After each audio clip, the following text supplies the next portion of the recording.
Kia ProSeed on auto, mida oleme testinud nii Hispaania mägiteedel kui ka korduvalt ringrajal ning alati oleme me leidnud, et see on igati mõistlik ja sportlik nägus auto, kuid kas ka piisavalt praktiline näiteks noorele perele.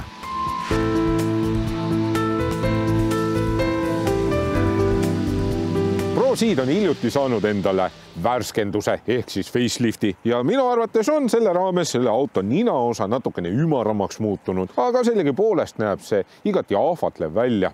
Ja kui värskenduseelsel mudelil oli siin kaitseraua alumisel serval punane liist, mille pealt hakkas värv maha kooruma kivitäketest, siis nüüdseks on siin selline must liist, kus pealt kindlasti värv maha ei kooru ja punased detailid on ülesse poole kolinud. Lisaks on ka ProSeed saanud endale uue Kia logo, mis vajab natukene harjumist.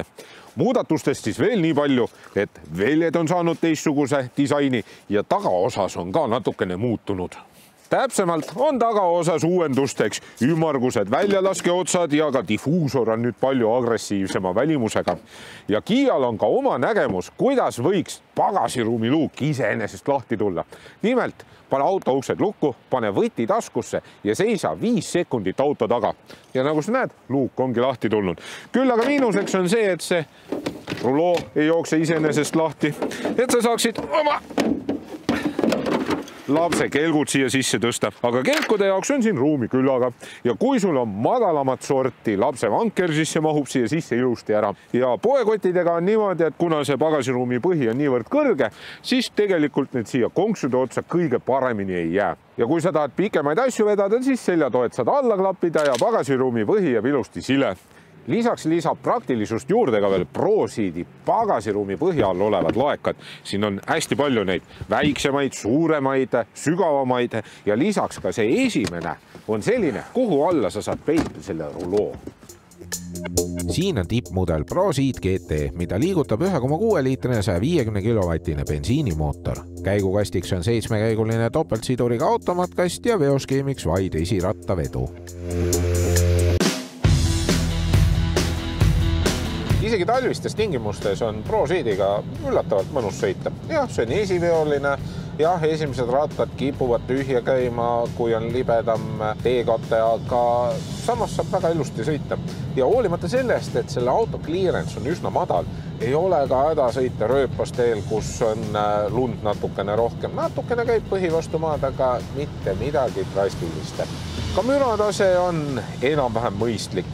Muidugi siin oleneb hästi palju rehvidest, et kui ikkagi suverehviga sõita karedamal teekattele, et siis rehvi müra on tunda. Nüüd selle uuenduse käigus on saanud see auto juurde hästi palju Kia erinevaid sõidu- ja ohutusabilisi, mis töötavad tegelikult väga hästi. Näete ise, see isegi roolib talvistes tingimustes joonte vahel ja väga mõistlikult, väga ilusti, sujuvalt, ei ole mingit vingerdamist, väga hästi toimib.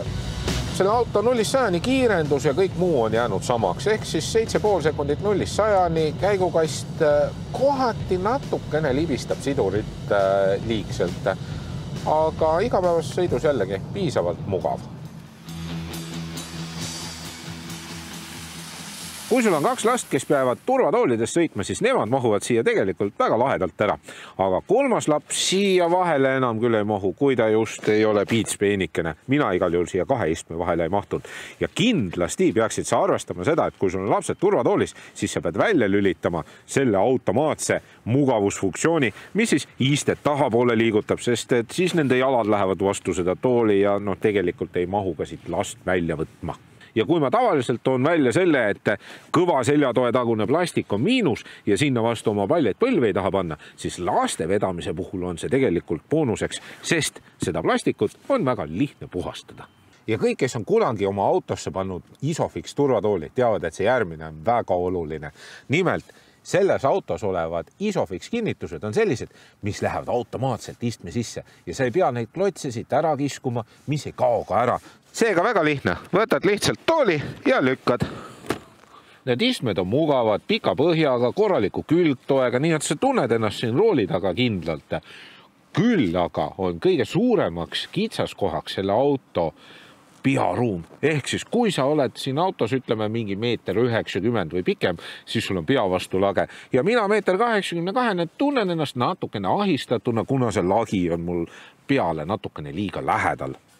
Uuenduste poole pealt siis vahepeal muutus nii palju, et nüüd on siin täisdigitaalne näidikute paneel, kus sa saad ka erinevaid visuaalseid pilte muuta. Uus on ka multimeediakeskus, sellel on nüüd suurem diagonaal, sellel on uus tarkvara, kus on need lillakad logod, mis ei ole just minu arvates kõige ilusamad. Ja Apple CarPlay on endiselt juhtmega, olgugi, et siin on olemas juhtmevaba laadija.